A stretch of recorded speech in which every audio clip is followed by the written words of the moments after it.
Welcome to this explainer. Today, we're jumping right into exactly how you can take back control of your YouTube feed. Whether you're just a casual viewer wondering how to hit that reset button when your homepage gets flooded with stuff you don't care about, or you're a pro managing multiple client accounts, understanding how this system actually processes your behavior is absolutely essential. Listen, if you've ever fallen down a 2 a.m. rabbit hole and completely ruined your recommendations, trust me, you are not alone.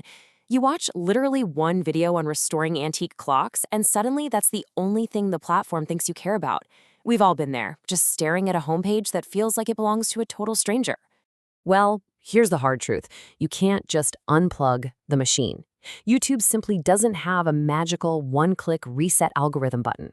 But there's good news. You can absolutely retrain your algorithmic pet through consistent behavioral signals.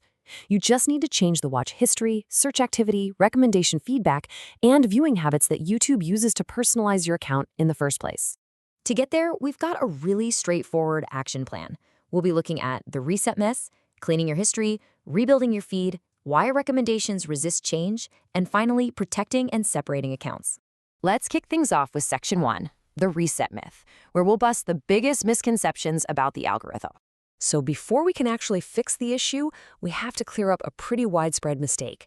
Emptying your browser cache? Yeah, that won't fix a broken feed.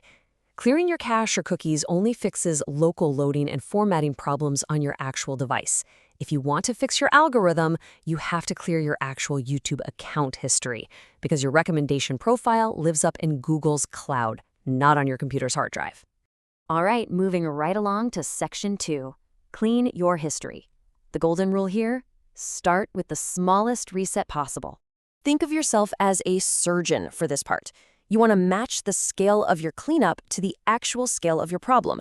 If you just have one unwanted topic, like those antique clocks we mentioned, simply remove those specific related videos and searches. Doing some temporary research? Just pause your history entirely or use incognito mode. Whatever you do, please don't nuke your entire carefully curated watch history over a single weekend of weird viewing habits.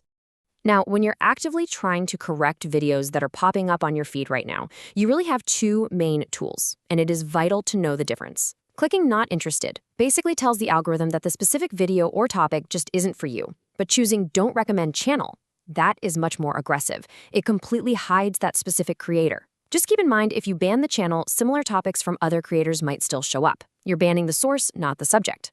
Now, if you decide you do actually need to delete broader data in your settings, you've got a few options. Deleting today is great for wiping out unwanted activity from, well, the current day. A custom range is fantastic for clearing out a specific period, like maybe you spent 3 days aggressively researching digital cameras. But heed this warning, selecting all time is the nuclear option. Only use this if your interests have changed entirely, and selective cleanup has failed. If you go this route, you're going to be left with barely any personalized suggestions, and you'll basically be starting from scratch until you build up a new viewing history. And that perfectly sets up Section 3, rebuild your feed. This is where we show YouTube what you actually want to watch right now. Because honestly, removing the bad activity is only half the battle. Now we have to rebuild clearer signals around your current interests. Instead of mindlessly clicking random suggestions on your newly cleared homepage, you want to follow this exact sequence.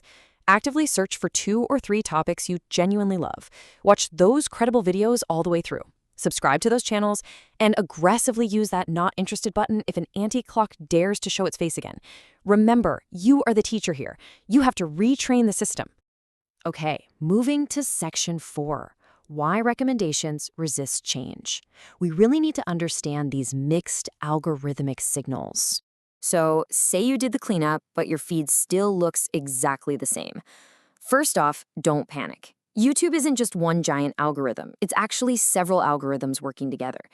If your home feed improves, but your Up Next sidebar is still totally weird, it's because Up Next relies heavily on the specific video you're watching right at that moment. Or if your long-form videos are fixed, but your Shorts feed is a complete mess, that's because Shorts activity is tracked completely separately. You have to check and adjust each environment because they all rely on slightly different behavioral signals. Which brings us to our final part, Section 5, protect and separate accounts. This is absolutely crucial for keeping personal, research, and client workflows completely isolated. Look, keeping your own personal account aligned is fairly easy once you know the ropes. But this becomes a massive headache for creators, marketers, and agencies. If a team uses one single personal Google account for everything they do, the feed quickly becomes a chaotic mess of mixed signals. Suddenly, it's filled with highly niche topics that are great for Monday's client work, but totally irrelevant when you just want to relax and watch something at home on a Friday night. To stop fighting the algorithm all day long, professionals are turning to specialized tools like DiceCloak.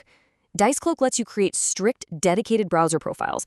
This means each and every account keeps its own completely unique recommendation environment with totally isolated cookies, login sessions, and data. You are literally walling off the algorithms from each other. Let's look at how this plays out in the real world. By establishing separate browser profiles for distinct use cases, your signals literally never cross. Your deep dive into fitness trends for a client will never accidentally ruin the recommendations on your e-commerce brand account, and most importantly, it won't mess up your personal entertainment feed. Everything stays perfectly in its own lane. And for teams, this scales perfectly. Instead of sharing one messy universal account, managers can just assign specific, isolated decloak profiles to individual team members. Nobody has to constantly log in and out, and there is zero risk of someone accidentally watching personal content through the wrong client session and ruining that client's algorithm. If you want to try this isolation method out for yourself to keep everything separated, you can actually download it over at ling.decloak.com/DCA3OS. We have definitely covered a lot of ground today. You now know there's no magic reset button. You are the one in the driver's seat. The best approach is simple. Start with the smallest cleanup possible, intentionally rebuild your feed, and if you're managing multiple accounts, lock them down in separate profiles. The algorithm really only knows what you teach it, so what are you going to teach it today?